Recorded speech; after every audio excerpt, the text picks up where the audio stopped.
And I had a question asked today in the European chess server on Discord, which I'm a part of now. I've been there for about a week or two. I had them ask the question, how does a 1700 get a competitive advantage against their peers so they can move on past that rating level? And they didn't ask it in those words. They asked something else that was not realizing they were asking that question. But here is a video response to that question.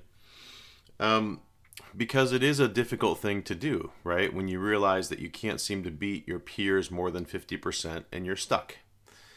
How do you move on? Well, there are two ways to move on from that particular level. Now, if you're not a 1700, this could apply to you, but it probably doesn't, okay? You could try to do this stuff and it may help you later if you're lower than 1700, and it may not help you at all if you're higher than 1700. But this is for those people right in that sweet spot that are stuck at that level of chess. And the first thing you could do to move on from there is you could become an expert or a genius at endgames. And that would be picking up a book like Karsten and Mueller's Fundamental Chess Endings and reading through it. That book took me 2 years to read through. I tell you what, but after I got through it the first time, I was so excited by the new information that I went through and read the thing again in about a month. So it's definitely worthwhile to become an endgame genius. That will help you move on.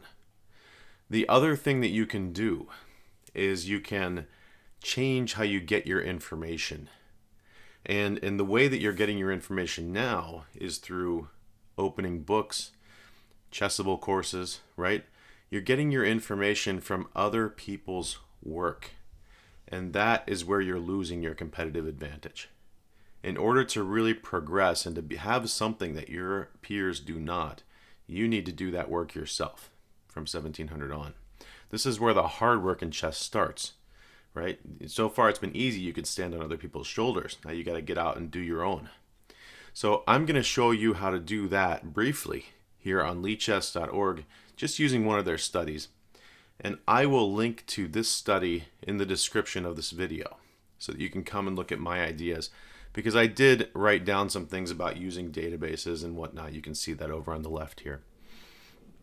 So the first thing we're going to do when you start to do your own opening work is we are going to look in a database.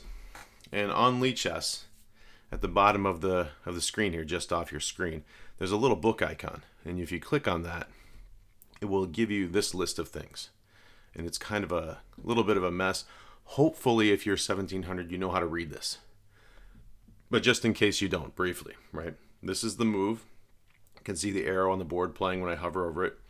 This is how many times a master played that move, because we're in the master's database. And this is how many times they won playing white. This is how many times the game ended in a draw. And this is how many times they won playing black after playing e4. 1 million games. That's a lot of games. And this is d4 then. And again, we can see those numbers are very similar, right, for e4 and d4. Now, we're not going to be too concerned with these numbers per se, right? We're gonna note when they change in a big way. But now, the first thing we have to do is we have to decide what kind of opening we want to build. Okay, do we want to build an e4 opening set? And if we do that, which I think we'll do that today, then we know that we're going to have to build an opening for each of these main responses here. And you can see it gets down very quickly, right? Most players in master level play the Sicilian. Many of them play e5. This is the backwards to Lichess, right? On Lichess, most of the players play e5, and then some of them play the Sicilian. So we'd have to build an opening against c5. We'd have to build an opening against e5. You have to be able to beat the French defense. We'd have to be able to beat the Caro-Kann. But once you start getting down into these ones that tail off, this starts to be the work that you do when you reach 2000. Because these main openings, they can push you very far from where you are just by getting very good at your own thing, right? So we're going to pick the top move here. And we're not memorizing opening lines. Let's make that clear, right? We're deciding how we're going to take on the person who's playing this. And when you look at this and you go, 82% of these guys play knight to f3, and only 8% of them play knight to c3. But the result is the same. Maybe we should take on this opening using this knight to c3 move, because they've prepped this heavily, right? And even in Lichess, they've prepped this heavily, and they have not prepped this one as heavily because they don't see it as often. So maybe you want an opening that's just as good, and we want to use this. Well, let's do that for a minute. And we see that now there's a few moves that black does play back. Again, we only want to focus on these very top ones because, again, enough of the time you're going to see them as opposed to the other ones. Now maybe we go down as far as a6 because that is a pretty common one. But let's start with this, right? And now we look at our openings and we say, well, g3. Ugh. Right? Maybe we don't want that one because it seems like a good opening until we look at the masters having trouble. They're not winning as much with white. They're not drawing. Well, they're drawing okay, but they're definitely losing a lot. So what if we took this other one? Bishop to b5, and we said, well, maybe we'll build an opening around this one. Okay, perfect. Here we go. And now we're starting to see, if you've done some of this work before, that we've got an opening that's like another opening. And that's pretty cool when you actually recognize that and you go, oh, hang on.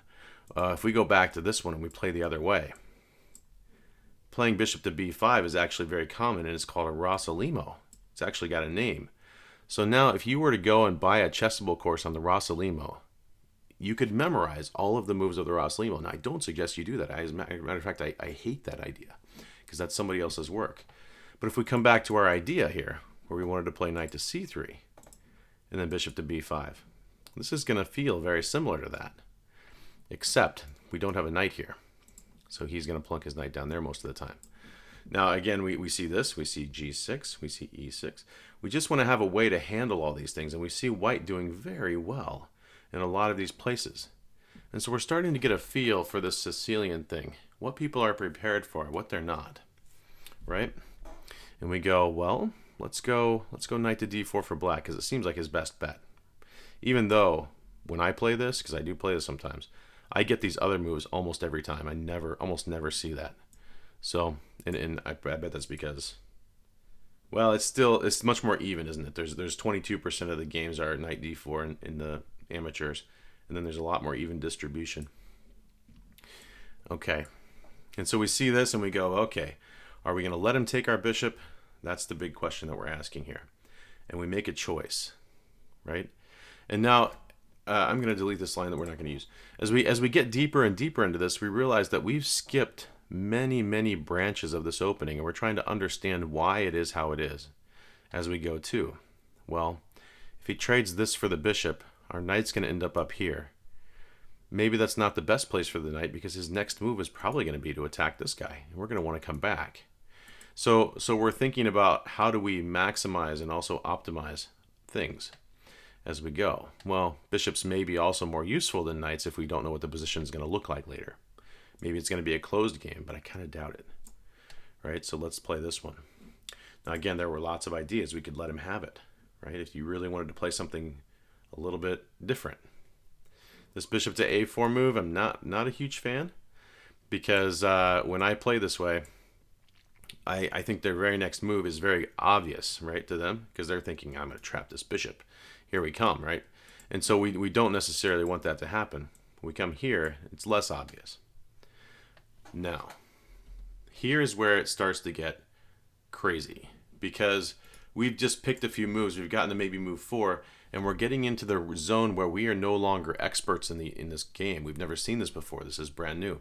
And so what we have to do is we need to now stand on the shoulders of the experts and the masters. And my favorite master to emulate is actually Alexei Shirov. But it doesn't look like he's got any games as white here. Although I know he does play this opening occasionally. They're not at the top of the database anyway. So we're going to pick one where... Let's pick one where white won. How about Peter Svidler? He's a good player, very good player. And I'm going to cite his game. Okay, so I could click on it and go to that game if I wanted to.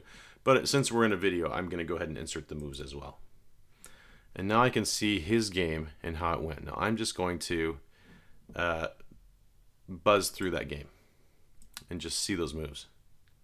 And we see that we're challenging the knight. Okay. Okay, right? Ah, and there's a pawn on d4. Now I happen to know that this is extremely common to have a pawn sitting on d4 because I really love taking that knight and putting it there. Now we're going to have to find a way to attack it. And he says, how about a little tactic first? Okay, and now the knight can move. So we learned something already. We learned that there was a weak spot up here, and maybe we weren't staring at it yet. Maybe we should have been staring at it, from back here. That is a weakness, right? It's attacked once and defended once. And maybe now we start to think of other ways to take advantage of that. Maybe. But I'm pretty happy with the stats on this one, so we're going to keep going forward with it. The queen pops out, right? And now the knight has to move because he's about to be captured. And all this seems very normal, and then we go on with the game. And the more you do this work, the more master games you see, the more new ideas you take in, and you become a stronger player. This is just how it works. You do the work yourself, and you become a stronger player. Okay? And once we're seeing all these numbers, too, we can also be very confident that what the opening that we've built is very good. All right, I really hope this helps. If there are further questions, if you want to see more of this, just shoot me a note, leave me a message here on YouTube. Come visit me on the European chess server. I'll leave a link to that as well. You guys have a good evening. Take care. Bye now.